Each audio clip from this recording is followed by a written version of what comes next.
In this tutorial video, we're looking at inferential statistics. We're going to be looking at areas including the 95% confidence interval for the mean, 5% level of significance, z-scores, hypothesis testing, p-values, 95% confidence intervals for the proportion, and then finally finding the size of a sample, finding that missing n. So we're going to look at one complete exam question which will include all of these sections. So let's have a look at it. So like all our inferential statistics, the questions are usually fairly text heavy. They have to give a lot of information. So what's it saying? A report by the Private Residential Tenancies Board, the PRTB, claims that the average rent for one-bed apartments in Dublin is €1,000 per month. In order to test this claim, a sample of 61 bed apartments in a particular area of Dublin was randomly selected. The mean rent for these apartments is €1,150 with a standard deviation of 400. Part 1, using the sample of 60 apartments, find the 95% confidence interval for the mean monthly rent of a one-bed apartment in this particular area. So our key here is our 95% confidence interval for the mean. And our formula for the 95% confidence interval for the mean is written as x bar, which stands for our sample mean. We add and we subtract 1.96 times my standard deviation over the square root of n. So that's our formula for our 95% confidence interval for the mean. So if I fill in our formula now, we're going to have our sample mean, which is €1,150, plus or minus 1.96 times my standard deviation, which is 400, over the square root of n, which is 60, the number of apartments in our sample. And I'm just going to expand that to include for the plus or minus. So that's 1,150 minus 1.96 times 400 over square root 60, less than my overall mean, less than 1,150 plus 1.96 times my deviation, which is 400 over square root of my sample. So that's basically what I have to work out. And if I type in that left-hand side into my calculator, I'm coming out with €1,048.79, less than my overall mean, less than €1,251.21. So that's my 95% confidence interval for the mean. Now, what the second part of this question wants us to do is interpret your interval in this case. What does that basically mean? Well, what that means is that I'm going to state that we are 95% confident that the mean monthly rent for one-bed apartments, I'll just do one bed apt for one bed apartment in Dublin, in this particular area I should say, but I'll just say in Dublin, but we mean in this particular area, lies between €1,048.79 and €1,251.21. So basically, in other words, for every 95 apartments out of 100 that I pick in that particular area in Dublin, 95 of them out of that 100 will have a rent between €1,049 and €1,251. Okay, so that's part 2. Looking at part 3 now, it's saying that an estate agent suggests that the mean monthly rent for one-bed apartments in this particular area is not representative of the whole city. So remember that we only did this sample in a particular area. Test this hypothesis at a 5% level of significance. So we're basically doing our hypothesis testing here. Clearly state your null hypothesis and your alternative hypothesis and your conclusion. So your hypothesis testing will always include your null and alternative. Then you carry out your little bit of workings in the middle, whether that's your z-scores, and then your conclusion finally. So let's state our null hypothesis first of all. So I'm just going to do null hype, which can also be written as H0. So that's your null hypothesis. And all I'm going to say here is, what can we say? we could say that our average rent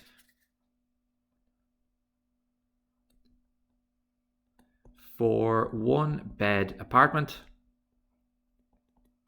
in this particular area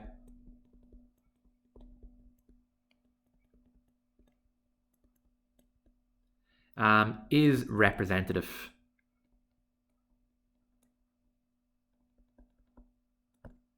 of a whole city. So we're saying that it is representative, and my alternative hypothesis, or my H1, is the opposite of this. So I'm just going to basically repeat it and put in the word not representative of the whole city. So I'm going to say here, average monthly rent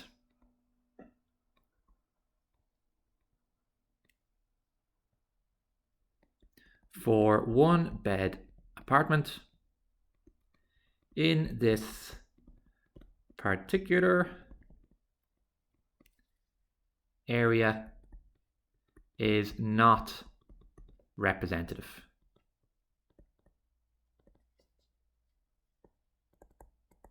and apologies my spelling of the whole city. Okay, so your null is basically agreeing and your alternative is the opposite. And what I'm now going to do is I'm going to carry out my statistical workings now, and I'm going to use my z-scores. So z is equal to x bar, which is my sample mean, minus the population mean, divided by standard deviation over the square root of n. So that's my formula for my z-scores. Now you will need your log tables on page 36 to help us with this part. So let's just write in what all those letters and symbols are meaning. So I'm just going to write x bar is my sample mean. And from the top of the question, my sample mean was €1,150. My mu is my population mean, which the question tells us is £1,000. And my standard deviation is, so SD for standard deviation, is 400. And n is my sample size, which is 60. So filling in my formula now, I'm going to get Z is equal to 1,150, that's my sample mean, minus my population mean of 1,000, divided by 400 over the square root of n, which is 60. So when I type that on my calculator, I get a Z of 2.905.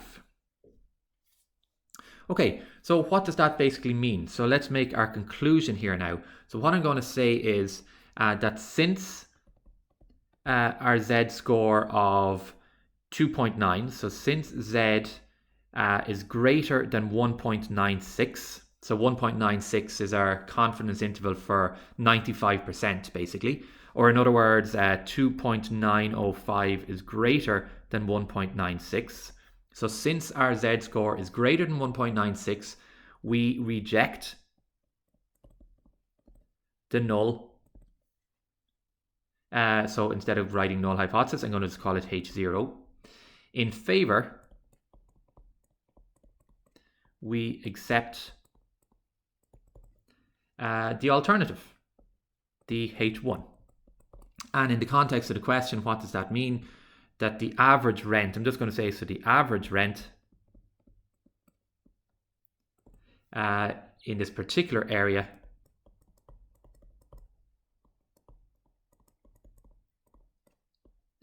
is not representative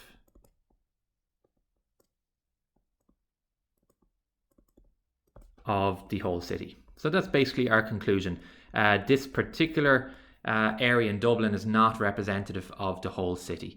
And that's by carrying out our Z score. And just to conclude there, when your Z score is greater than 1.96, you reject the null hypothesis. If your Z score is less than 1.96, you accept the null hypothesis. Okay, that's part 3. Let's push on down now to the next part.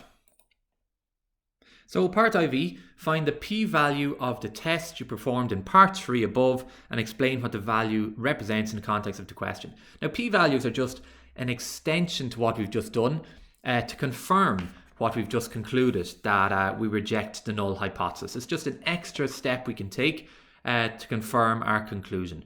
Now, what I'm going to do here is, first of all, I'm going to draw my bell curve so we can visualize what we're looking at here. So my bell curve is our normal distribution with my mean in the center. And what we've basically concluded here is that my z-score of 2.905, I think it was, yeah. Or let's just go, yeah, we'll write it in, 2.905 was here. And because it's symmetrical, we also have our negative value of minus 2.905. And because we said that our z was greater than 1.96, that looked at this region here. And it also represents this region here because remember that it is symmetrical.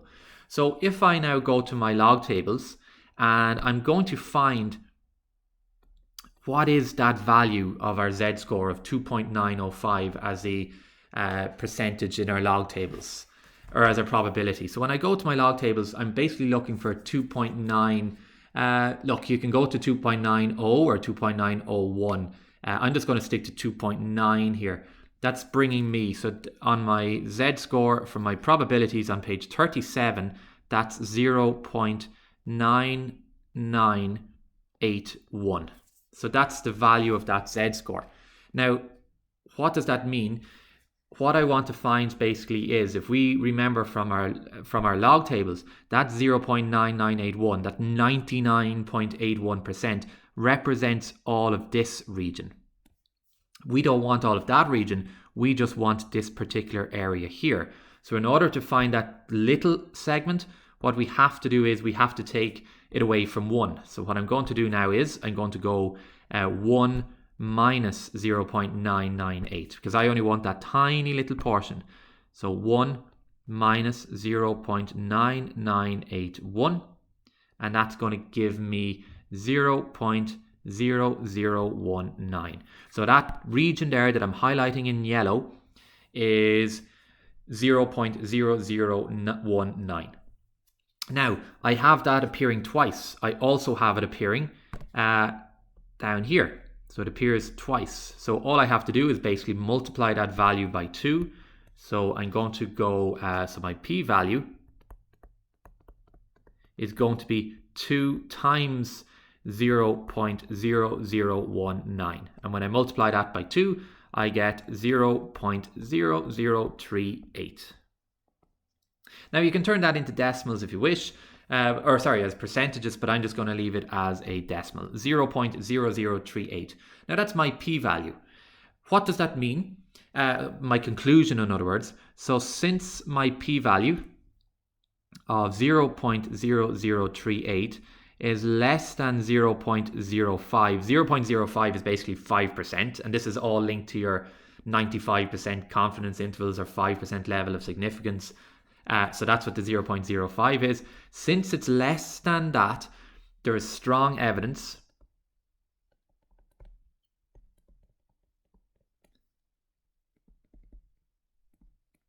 to reject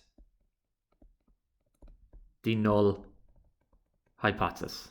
Again, my H0. So in other words, just to make a final conclusion there is, if your p-value is less than 0.05, you reject the null hypothesis. If your p-value is greater than 0.05, you accept the null hypothesis. And that's just basically building on our previous part of the question. So that's our p-values. Part B to this question now is moving a little bit on from that, but it's still linking all the parts that this particular revision handout wants us to look at. So part B, a survey is being conducted at a busy traffic junction. Based on a simple random sample of 300 cars, 78 were silver. Find the 95% confidence interval for the proportion of cars observed that were silver. So we're now looking at a 95% confidence interval for the proportion. Maybe look back in the video, we were looking at 95% confidence intervals for the mean. So slightly different here. Now my formula for 95% confidence interval for the proportion is given as p hat plus or minus 1.96 times the square root of my p hat, and our p hat basically just stands for my sample proportion. We'll write that in if we want to here. So that basically stands for sample proportion, or in other words, the proportion of the sample that is silver, and we need to find that now in a second. So that's p hat times 1 minus p hat all over the square root of n. So that's within my square root. So that's our formula for our confidence interval of the proportion. So like I said, we need to now find what is the value of p hat.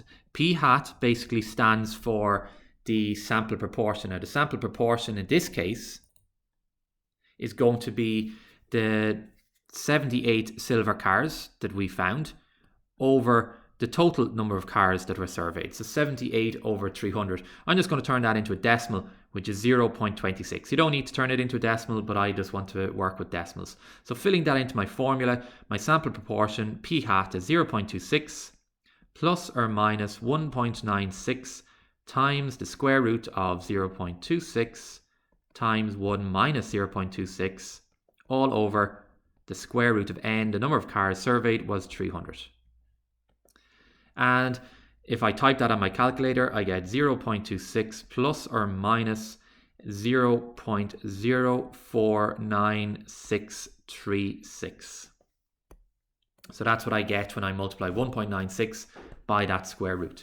And that then is giving me basically, when I do my plus and minus, so I'm going to do 0.26 minus 0.049636, and my overall population of cars is going to be between that and 0.26 plus 0.049636, and that's giving me 0.21036 less than population less than 0.309634. I hope I'm right with all those decimal points.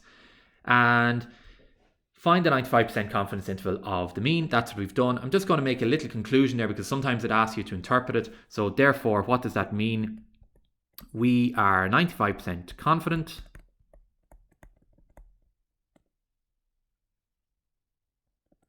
that the true proportion of silver cars lies between those two decimals. Let's turn them into percentages for a change. 21.036% and 30.9634%. So that's what that question basically means.